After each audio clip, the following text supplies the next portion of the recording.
rockin' with it.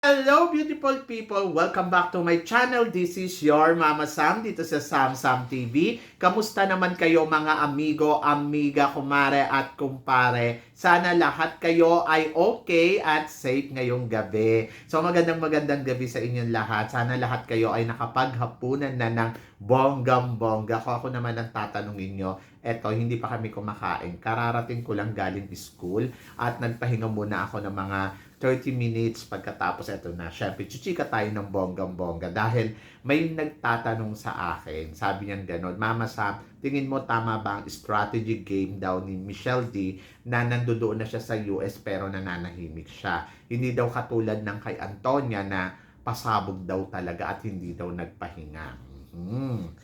Anyway, so syempre Miss Universe na this coming November 3, bukas, start na ng Miss Universe. So mag-expect tayo na lahat ng kandidata ay magdadatingan na sa El Salvador. And then, ang expecting date ko na darating dyan si Michelle di mga 4. Kasi ano yan 3, 4, 5, di ba, ang dating na ng mga kandidata. So, parang feeling ko si Michelle di darating yan sa last part na or pwede sa 4 or pwede bukas, di ba? Hindi natin alam.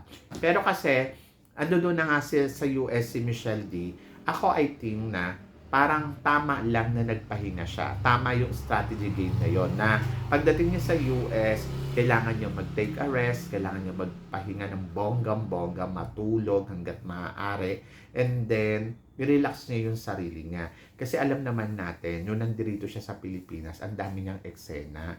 Grabe yung eksena ni Michelle D. Punta doon, punta dito, guesting doon, guesting dito, taping doon, taping dito. As in, parang wala siyang rest.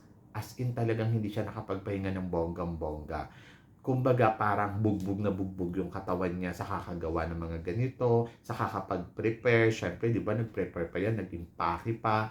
So, ngayon yung time na pagdating niya dyan sa US, siyempre yung biyahe nila, isipin mo na lang, siguro kulang na kulang siya sa tulog mula nung bumiyahe siya papunta dyan sa US, bago siya pumunta sa US, ay grabe na yung ginawa niya. And then, ngayon nandiyan na sa US, so kailangan niya magpahinga ng bonggam-bongga.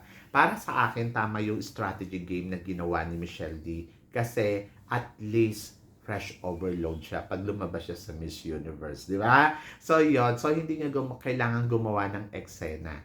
Sa totoo lang, si Antonia Forsyth, kaya gumagawa yan ng eksena, gumagawa ng ingay, hindi nagpapahinga, dahil alam niya, may weakness siya, may kahinaan siya, na ilalaban dito sa competition. Kumbaga, parang yung sarili niya, dinala niya dyan sa competition na hindi siya 100% na prepared o malakas.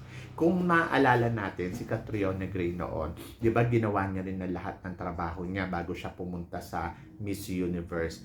Pero, nagkaroon din siya ng break sa sarili niya. Pinagpahinga niya yung sarili niya at least 3 days, di ba? Yung parang sinasabi niya, para pag aalis ako, gusto ko prepare lahat at yung wala na siyang iisipin. So, ganun din lang si Michelle D. Kung iisipin mo si Michelle D, parang lahat ng bagahe niya dinala niya na dyan sa US. And then, ngayon nandyan sa US, wala tayo naririnig, hindi siya lumalabas, hindi siya nagpaparamdam. So, nagpapahinga ang pambato natin. I think tamang strategy yon. Para pag nag-start na yung Miss Universe, hayaan mo yung mga kandidata magdatingan doon ng bonggam-bongga, tapos sa kakaumariba, di ba? Sa biglang magpasabog, sa biglang tak, I'm here. Di ba? So magandang strategy 'yon kasi napaka-importante na makakuha siya ng maraming pahinga para malakas ang laban niya. Yung alam mo 'yon, at maging fresh overload yung beauty niya. Kasi syempre mahirap namang make-upan kapag ngarag, di ba? Mahirap mag-ayos kapag hindi ka ganun yung kumbaga parang hindi ka ganun ka-fresh, kulang ka sa tulog. At the same time, baka magkasakit ka pa. Kaya tama yung ginawa niya na pahinga siya ng mga 2 araw, I think 3 araw, ipahinga niya yung sarili niya. Pagkatapos bigla siyang gumawa ng ingay, bigla siyang labas at ayun na, bigla siyang magpasabog. Ayun kasi si Antonia, kaya hindi nagpapahinga yan. alam mo yun, yung pagdating niya doon, I think mali yung strategy game niya eh. Na, alam mo yun, eksena. Tulad nga na sinabi ko kanina, kaya yan ganyan, puspusan ng eksena doon sa El Salvador. Di ba, nandiyan na siya sa El Salvador. Tingnan mo, bukas papasok na yan sa Miss Universe. Hindi siya nagpapahinga. Paano kasi, kulang nga sa pansin. Alam mo yon. Yung, I think meron siyang kahinaan dito sa competition. Gusto niyang masiguro yung ingay, makuha niya lahat. In fairness naman, nilagay siya sa mga newspaper.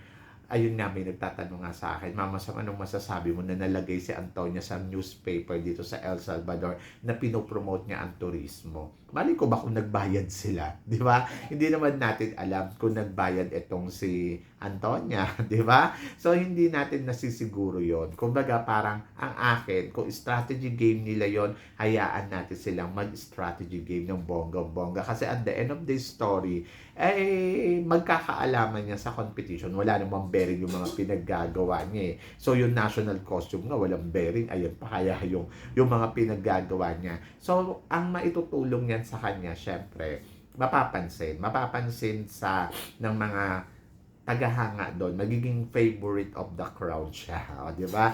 Kasi may ginagawa siyang mabuti para doon sa El Salvador. Saka, ang nakita ko nga dito, ang ginagawa ni Antonia to promote herself na, ang galing ko ha, ayan na, pinopromote ko ang tourism. So, yung quality ko, talagang pwede ako makakuha ng ganito. Hindi kailangan ni Michelle Dian. Hindi niya kailangan gumawa ng ganyan. Doon sa nagtatanong na dapat ba gawin ni Michelle D ang ginagawa ni Antonia Forsyth? No. Kasi merong sariling diskarte etong si Michelle D at kailangan niyang mag-focus doon sa diskarte niya. At kung ano man yung pinagpaplanuhan niya, yung pinaghandaan niya, dapat doon siya mag-focus kasi ayun yung kailangan niya sa laban. So ngayon si Antonia, kung ano yung ginagawa niya na eksena, para yun sa kanya. So, diskarte nila yon. Ayun yung plan, strategy game nila. At kailangan nilang mag-ingay at gumawa ng paraan para mapansin ng bonggang-bongga. Si Michelle D, hindi niya na kailangan magpapansin kasi parang feeling ko, authentic, saka wasting time yung mga ganyang eksena na gagawin ni Michelle D. Kasi may ginawa na nga siyang promote na Hello Universe. So, I think it's enough. Tapos, siguro nandoon siya na alam niya, nakikita niya yung mga yang ginagawa nila Antonia. So, nandoon lang siya, sige lang, gawin lang ninyo yan.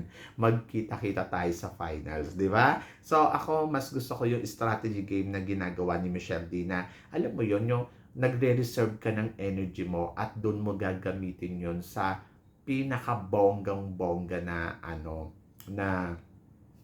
na eksena na kailangan mo talagang ilabas yan lahat yung galing mo. Kaysa naman yung maubusan ka ng galing, maubusan ka ng lakas, pagdating sa competition, wala ka na palang ibubuga ng todo-todo. So, tama lang yung strategy game. Saka, tingnan nyo, di ba, sobrang tahimik lang ni Michelle D at wala tayong naririnig na ingay, wala tayong nakikitang photos, okay lang yan. So, bukas mag-expect na tayo yung mga ibang kandidata maglalapagan na dyan sa El Salvador. Kasi 2 hours lang naman yung mga biyahe nila dyan eh. So, si Michelle D, I think sa Saturday. So, doon natin abangan. Tapos, tingnan natin kung ano ang pasabog ni Michelle D. Kung paano siya gagawa ng ingay ng bonggang-bongga sa social media. For sure, meron yan niluluto na paandar. May niluluto yan na pasabog. May niluluto yan na pampaingay. Di ba? So, yun. So, si Michelle D pa. So, hindi yan papayag ng, alam mo yun, na maagrabyado siya sa competition na to. Kasi tulad nga ng sinabi niya, dapat hindi tayo napapahiya, dapat plakado lahat para walang nakikitang butas. So, yon.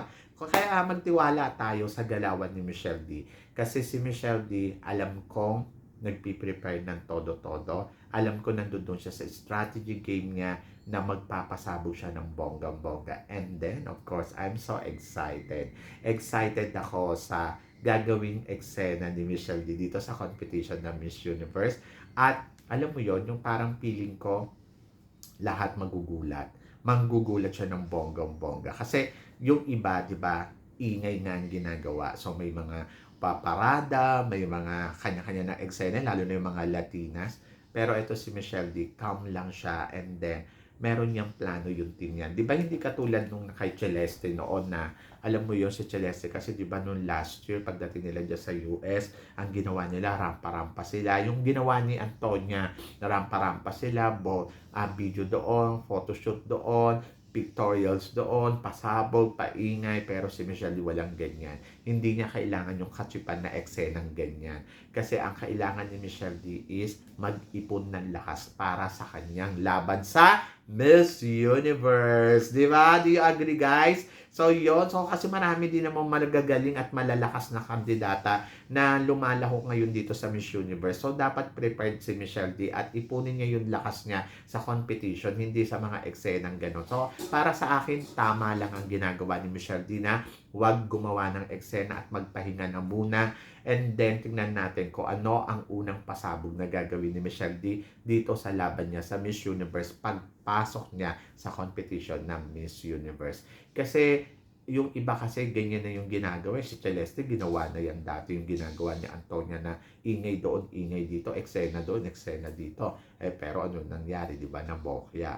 So, tingnan natin kung mabubokya dito si Antonia Porcel sa competition ng Miss Universe. Charot! So, yun. So, guys, kayo guys, ano guys ang masasabi ninyo? Tingin ninyo, tama nga ba ang strategy game ni Michelle D? At ano naman ang masasabi mo sa ingay na ginagawa ni Antonia Porcel sa competition na to? So, please comment below para at least malaman ko naman kung ano ang chika mo sa mga pinag-uusapan natin ngayon. So, yun! Guys, maraming salamat syempre sa inyong lahat sa walang sawang suporta na binibigay ninyo dito sa channel ko. At sa mga hindi pa po nakaka-subscribe dyan, please don't forget to click like and subscribe my channel. At i-click nyo na rin syempre yung notification bell para lagi kayong updated sa chikahan natin. So yun guys, maraming salamat. Hanggang dito na lang, hanggang sa muli nating chikahan.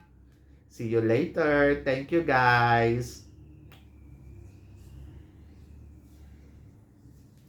Thank you.